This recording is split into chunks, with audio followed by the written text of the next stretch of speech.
There are many ways to get the things that we want for ourselves in our lives. But basically, it all begins with how we choose to think. As you think, so shall you be. Everyone's going to hit adversity. Everyone's going to hit adversity. It's how you deal with that adversity. And the key word is you, not letting somebody else deal with that adversity. You have to deal with that adversity. And how you deal with it. Are you going to fight through it, or are you going to curl up and just roll over in the corner? It's going to pretty much determine how the rest of your development from a mental standpoint is going to carry you. But it first starts with a sound, right? There's this sound that I hear, and that sound moves me, all right? That sound moves me. So this was a sound that I heard years ago. And there are times in my life where I just stop and I play this sound because it does something for me internally. It moves me. Write that down. I don't know why you do what you do. What is your motive for action? What is it that drives you in your life today, not 10 years ago, or are you running the same path? For your well, the needs, the beliefs, the emotions that are controlling you, for two reasons. So there's more of you to give. Yeah, cheat too. We all want to do it, but I mean give. So that's what's going to fill you up. And secondly, so you can appreciate, not just understand, that's intellectual, that's mind, but appreciate what's driving other people. It's the only way our world's going to change. At some point, you got to start winning. You can't always look for other people to help you. Other people got their own problems. They got their own shit they got to deal with. They're trying to achieve their own goals. They are willing to assist, but after a while, if you constantly looking for assistance, constantly looking for help, it's on you. Your failure and your success is on you. You cannot win the war against the world if you can't win the war against your own mind. I need to practice. Remember, before the day comes, you got to practice. You cannot be standing at the free throw line playing professional basketball in the 7th game of the NBA championship and to hope right then you're going to be practicing. Practice is too late. Larry Bird used to, the great basketball player, he used to shoot, 1,000 free throws. You went to Harvard and you dropped out. Have you ever thought how your life could be better off if you had gotten your Harvard degree?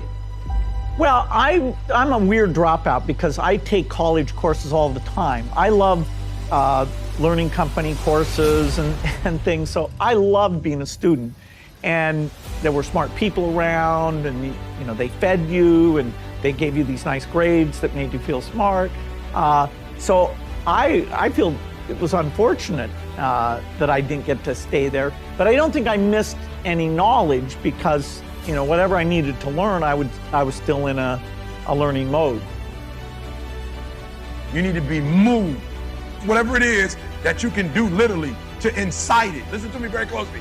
When I say find something that moves you, what most of you do wrong is you're waiting for something to move you. Instead of creating the thing every day that moves. And the reason why I say find something that moves you, because what separates humans is our effort. There's some of us, we give 70% in what we do. Some of us 80%, some of us 90%, some of us 100%, some of us 120%. And so when you move and you are moved, it allows you to operate at a whole different level. Birds of a feather flock together. You run around with losers, you will end up a loser. Unconsciously. Unconsciously, you will pick up their ways, you'll pick up their habits, you'll pick up, most importantly, their attitude about life. If you're around cynical, negative people all the time, you will become cynical and negative. So you gotta watch yourself. Many of us are living out the lives of other people, living out their conclusions, living out of their consciousness. The other thing is that you begin to looking at your life and looking at what it is that you want to achieve. Another crucial thing that you must do is align yourself with powerful people. Align yourself with people that can encourage you, people that can empower you, people that you can learn from, people that you can grow from. That's very important. When I wanted to become a speaker, I joined the National Speakers Association. I wanted to be around the Dr. Norman Vincent Peales, the Zig Ziglars, the Dwayne Dyers. I wanted to be around people that were doing what I wanted to do. I wanted to learn from them. And you want to do that too. You want to align yourself with people who think like you, people who dream like you, people who want more out of life, people that are stretching and searching and seeking some higher ground in life, as opposed to the majority of people. Somebody said, always strive to get on top in life because it's the bottom that's overcrowded. You have to harness your will to say, I'm going to challenge myself. Sometimes I have to pull myself out of bed and say, come on, Les. Things I know I should do, I don't do. Things I shouldn't do, I do. I found that the biggest enemy you have to deal with is yourself. There's an old African proverb that says, if there's no enemy within, the enemy outside can do us no harm. You wouldn't be having that opposition if you didn't have something great in you.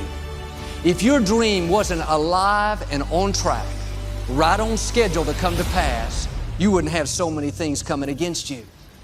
But when the enemy looks at you, he says, oh no, here comes another dreamer. Here comes another person full of faith, believing that they have seeds of greatness, not moved by their circumstances, not upset because they have a delay. They're a dreamer. They know they have the favor of God. They know because they believe all things are possible. And here's the most important thing. He knows there's nothing he can do to stop you. The forces that are for you are greater than the forces that are against you. But he will work overtime trying to convince us to settle, to give up, to stay where we are. You have to remember this principle. When negative things happen, that's not stopping your destiny. That's a sign that you're on your way to your destiny. Every delay, the setbacks, the disappointment, that didn't stop your dream. It's all a part of the process. I came up with a slogan, and I tell it to my kids all the time. I say, there's no losing, only learning. There's no failure, only opportunities. And there's no problems, only solutions. So to me, what failure is the mother of all success. If it wasn't for Michael Jordan getting cut from his 9th grade basketball team, he wouldn't have became Michael Jordan. You know, if it wasn't for, I seen an article the other day where they were talking about Oprah Winfrey and how she got fired because she wasn't good for television. See, if you're always winning, then you don't really understand what it is to win. You gotta take those losses, you gotta take those hits. There's gotta be the valleys, the peaks, the ups, the downs.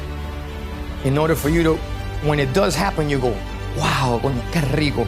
You know, this is what it's all about. And not only that, it's never about making it, guys. It's always about maintaining it. That's the toughest part. We kind of have this idea that, well, you're free as a child, and then that you have a certain delightful, wonderful, positive freedom as a child, and then that's given up as you approach adulthood. But the truth of the matter is that you have a lot of potential as a child, but none of that is capable of manifesting itself as freedom before you become disciplined. And discipline is a matter of the imposition of order, and the order is necessary, especially for people who are hopeless and nihilistic. And lots of people are hopeless and nihilistic, way more people than you think. And part of that is because no one's ever really encouraged them.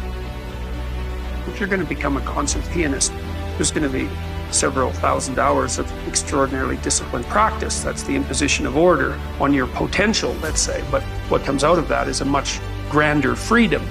And so in virtually every freedom that you have in life that's true freedom is purchased at the price of discipline.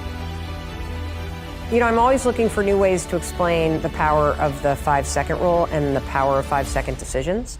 And I read something that Tim Ferriss said that really resonated with me. And he had this one line buried in a podcast somewhere that just jumped out, and it's stuck. And what he said is, he said something about how there's a gap between the world and the things that trigger you and your response. And your entire life is that gap. And what's super cool about understanding that your whole life is inside this gap is it's so small, everybody, that you have the ability to control it. Life's always gonna throw triggers at you, and there will always be all kinds of cool things that inspire you, your wisdom, and you get to choose what happens in that gap. Do you succumb to an excuse, or do you push yourself forward?